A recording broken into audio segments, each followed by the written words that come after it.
Hello po mga kalingap. So, welcome back po sa aking YouTube channel.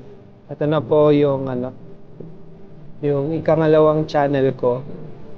Kasi gusto ko pong sabihin sa inyo na wala na po talaga ang old channel natin.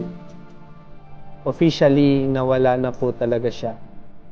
May nagpa-consult na po ako sa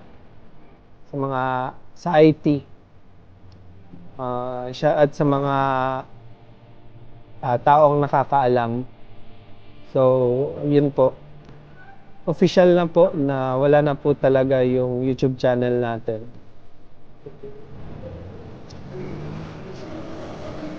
Trinay ko po yung best ko para ma-recover po sana yung YouTube channel.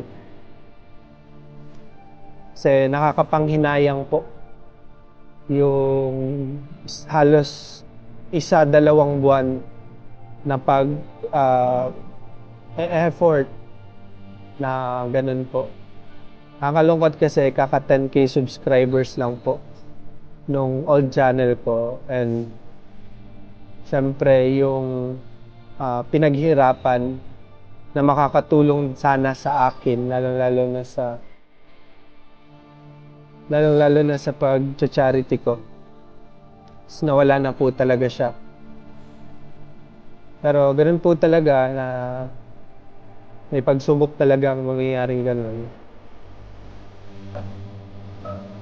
Nakausap ko na rin po nagpatulong na rin po ako kila Kalingap Rob dun sa problema. At napagtanto po namin na ang problema po talaga ng YouTube channel is invalid traffic.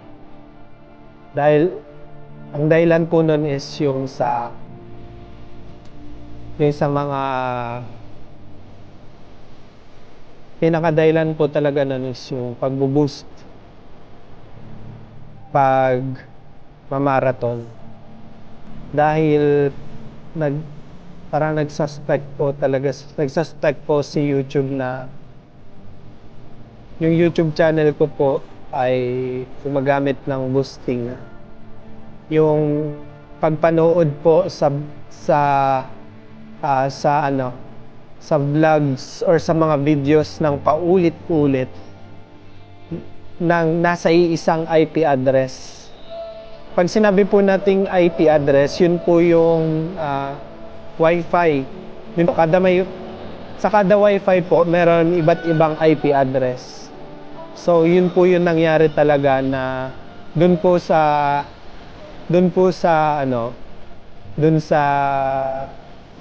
invalid traffic is yun nga po yung parang pag-boosting, pag-marathon sa isang IP address. Na-detect po yun ni YouTube. Sa ngayon po kasi guys, sa ngayong security ni YouTube is medyo maselan na po siya ngayon, na hindi na po talaga basta-basta. Sobrang higpit na po ng security ng mga ng online or ng mga platforms, dahil meron na din po tayo ngayong mga AIs. Yun po. Yung mga ganun na po tayong security. Yun guys, nakakalungkot po dahil nawala na po siya. Pero wala naman pong dahilan para tumigil. Kumbaga, para sa akin, pagsubok lang po talaga to. Pero nakakapanghinayang lalong-lalo na dun sa mga taong nagbigay ng blessing, nagbigay ng suporta sa YouTube channel natin. Lahat po yun mapupunta na lang sa wala or kay YouTube po. Hindi na po siya makiklaim. Pero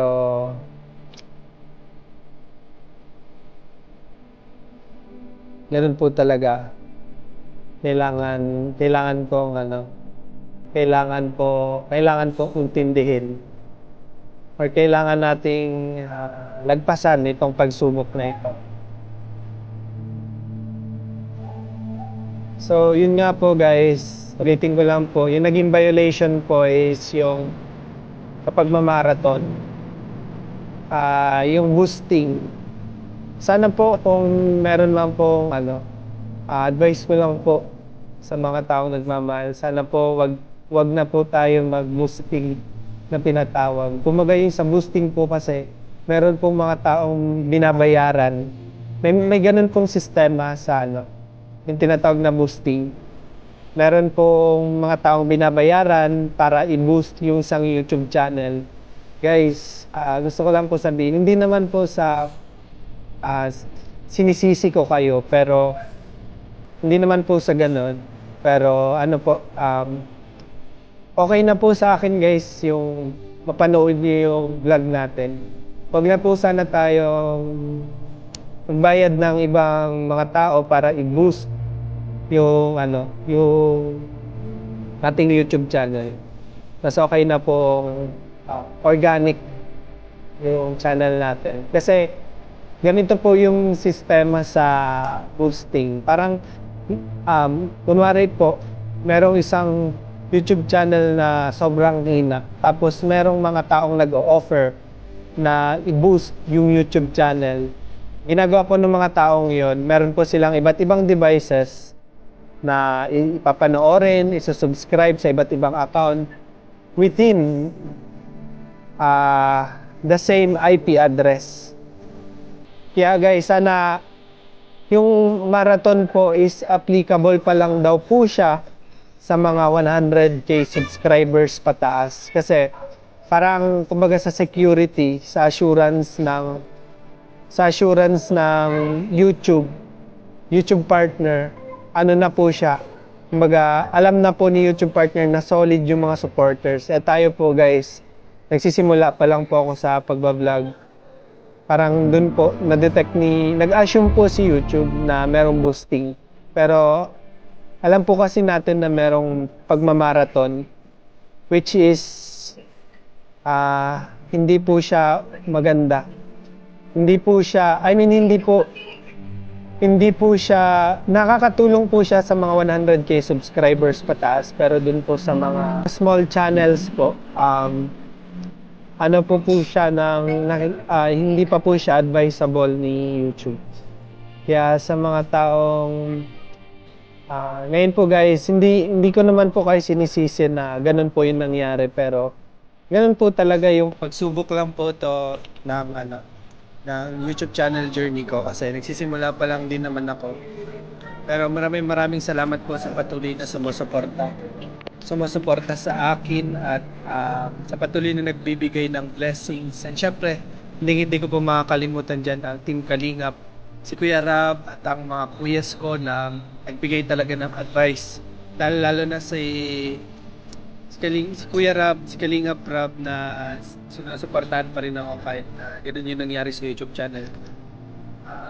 Gumawa daw ako ng panibago na lang na channel kasi may paraan naman daw po para magsimula ulit.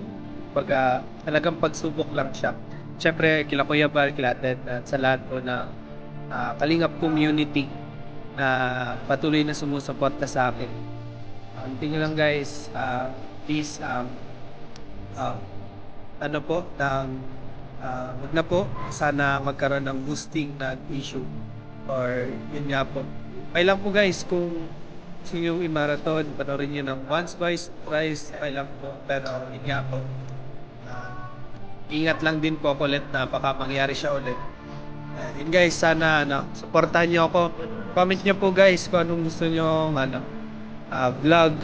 Meron na po abangan nyo po guys, merong magandang mangyayari. Abangan nyo po yun.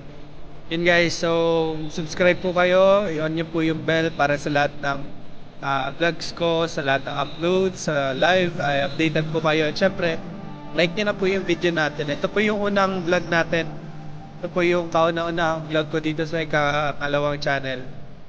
Sana maganda simula. Sana bumalik lahat. Alam ko pagsubok lang to. Palagi po ako nagpe-pray na sana maging okay lahat. Yun guys, maraming salamat po ulit. Bye guys!